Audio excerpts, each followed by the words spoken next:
This news update is brought to you by... Say hello to Carol. Carol talks for a living, from morning till night. So she relies on Flo's crystal clear home phone service brought to her through Flo's 100% fiber to the home network. It keeps her in the know, and because she bundles her mobile broadband and TV services, she enjoys huge savings, so she can enjoy much more for much less. So visit any Flo retail outlet, call 1-800-804-2994, or visit discoverflow.co to find out more. One-of-a-kind connection. This is how we flow. It's Tuesday, March the 15th, 2016, and this is your Barbados Today morning news update. I'm Emmanuel Joseph. Thanks for joining us.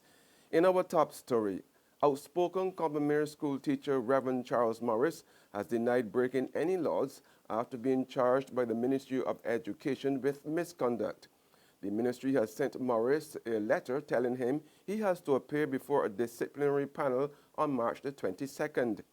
The action stems from a recent interview he gave to Barbados Today, in which he spoke about the chronic environmental problems currently being experienced at the school, and even suggesting that it be permanently shut down. Morris, who said he himself has been constantly suffering from headaches and sore throat due to the environmental conditions at the school, is accused of misconduct of a serious nature and acting in breach of the Code of Conduct and Ethics as set out in the Public Service Act. Added to that, I have been suffering at school, constantly going to the school, suffering with headaches, suffering with sore throat. Even now, I am still having a problem with throat. Another teacher just told me they had a problem with his throat as well. That he went into a classroom today and his voice just went. So a number of things have been happening, and I did not know that to speak out against or ask them for an improvement in my health. We're speaking against the breach of the act. I didn't know that. An upset St. Michael father is vowing to fight tooth and nail after the Child Care Board recently made 3 of his 9 children wards of the state. 50-year-old Anthony Salmon of Smith Road, Mylors Hill, said after not giving him an explanation for taking away his children, the Child Care Agency subsequently contacted him and asked him to sign documents granting permission to keep the children. But he said there is no way he was signing any documents. I told her straight, I would rather that my children know that I lose them fighting to keep them. Patricia? Than to just hand them over to somebody. How are you feeling and how you look to them that I just hand them over to you? Or I just sign a piece of paper that they will go you. I can't do that. What kind of parent that would make me? Salmon questioned why police had not arrested a man who he alleged sexually assaulted his daughter, who is among the 3 children now in the care of the Child Care Board. Salmon said the alleged perpetrator, who is known to the family and was identified by his daughter, was still on the streets. Efforts to reach management of the Child Care Board yesterday proved futile. Noel loved his bikes. Sadly, on Sunday around 5:15 p.m., Noel met his death doing what he loved. The 49-year-old collided with a car along Zion Hill Main Road, St. James, and his cycle shattered to pieces. He died at the scene. For Leo, as he was affectionately known, the Sunday evening ride was a routine one, and his family would have never imagined that it would end in a tragedy. They are now in a state of shock, particularly his mother, Judith Noel, who was especially close to the boy. His brother, Nicholas Noel, recalled that they got the news from a biker friend and telling Barbados Today he still cannot believe his brother is gone. Minister of Tourism Richard Seeley has stoutly defended the government's borrowing of a loan from the National Insurance Scheme to buy the Ammon Beach Village property in St. Peter. Speaking in the House of Assembly yesterday evening during the debate on the estimates of revenue and expenditure, Seeley said the Barbados Tourism Investment Inc., BTII, did nothing wrong by borrowing money from the NIS. He was responding to comments made by opposition leader Mia Motley, who suggested that everything was not above board regarding the transaction and that money was missing. but Silly contended that there was nothing improper about the loan deal. So in essence, it was a government decision that we were going to build out hotel room stock at Sam Lord's. And that was the understanding. So when we got the funds for the purchase of the Ammon property in St. Peter, we immediately entered into discussions with the National Insurance Scheme, indicating to them what our intentions were, and of course, moving towards having the loan settled through a mortgage facility from Republic Bank over the Sam Lord's project. So there was nothing sinister about this. Cabinet was involved in this exercise. And this business about cabinet acting ultra vires, absolute rubbish. There's regional and international news after this short break. Hey, I'm Rabia. Look out for my new segment, Fashion and Beauty with Rabia, coming out this week. It's going to be so exciting. It's going to cover hair, nails, shoes, everything fashion and beauty. I'm excited, and you should be too.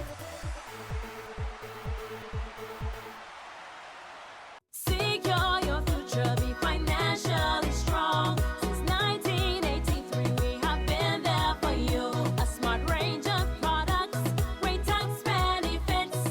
We're the solution to your hopes and your dreams. The Barbados Workers Union Cooperative Credit Union. The Barbados Workers Union Cooperative Credit Union. Humble beginnings to smart loans, smart savings. Save smart and borrow smarter. That's the move for me. Stability, prosperity. We're the solution to your hopes and your dreams. The Barbados Workers Union Cooperative Credit Union. The Barbados Workers Union Cooperative Credit Union. Lord, these papers ain't selling at all. Get your paper. Only $2.25. Get your paper, miss. Look, take it. I can pay for it. Barbados today, all the way.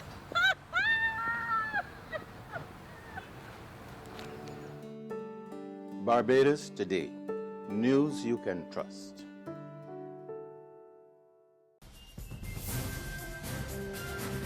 Turning now to news from the region, 82 people have lost their lives in road accidents in Jamaica since the start of this year.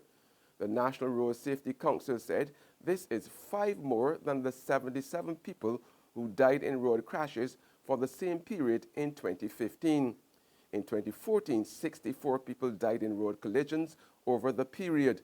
Motorcyclists account for the highest number of fatalities, with 32 of the 82 casualties being from this group. There has also been an increase when compared to the number of motorcyclists who died in road accidents for the same period in 2015, when 20 fatalities were recorded. In Trinidad, to be exact, the National Scholarship winner, who is now a medical doctor, has been ordered to repay the government more than $3 million in compensation after his failure to return to the country and fulfill his contractual obligations. A High Court judgment was delivered yesterday in favor of the Attorney General against Dr. Ryan Wellington, an open national scholarship recipient. The Ministry of Education warned that the court decision was significant since it serves as a strong reminder to defaulting scholars of the great importance of complying with the provisions of their scholarship agreement. Dr. Wellington, who lives abroad, has been given until April the 16th to pay the money. And finally, on the international scene, U.S. presidential candidate Donald Trump often yells at protesters to get out of his rallies, says that he wished he could knock them out. Fellow 2016 U.S. presidential candidates have criticized Trump for allowing a culture of violence around his rallies, but he has not taken responsibility. The Republican frontrunner has said he missed the days when protesters would leave rallies in a stretcher. You have a little protester? Get him the hell out. He's walking out like big high fives, smiling, laughing. Like to punch him in the face, I'll tell you. Do you know what they used to do to guys like that when they were in a place like this? They'd be carried out on a stretcher, folks. I don't know if I would have done well, but I would have been boom, boom, boom. I'll beat that. Get out. Bing, bing. Get him out. All right, get him out of here, please. Get him out. So if you see somebody getting ready to throw a tomato, knock the crap out of them, would you? Seriously. Okay? Just knock the hell. I promise you, I will pay for the legal fees. I promise. And that's news. However, you can join us again this afternoon for more. Until then, remember to log on to www.barbadostoday.bb, subscribe to our e-paper, email updates, or like us on Facebook. You can also catch us on Izumi Media in-bus terminals or screenplay at supermarkets and gas stations near you. Also tune in to Channel 99 on Flow TV and to Mix 96.9 FM to get all the latest news and sports. I'm Emmanuel Joseph. Have a fantastic day.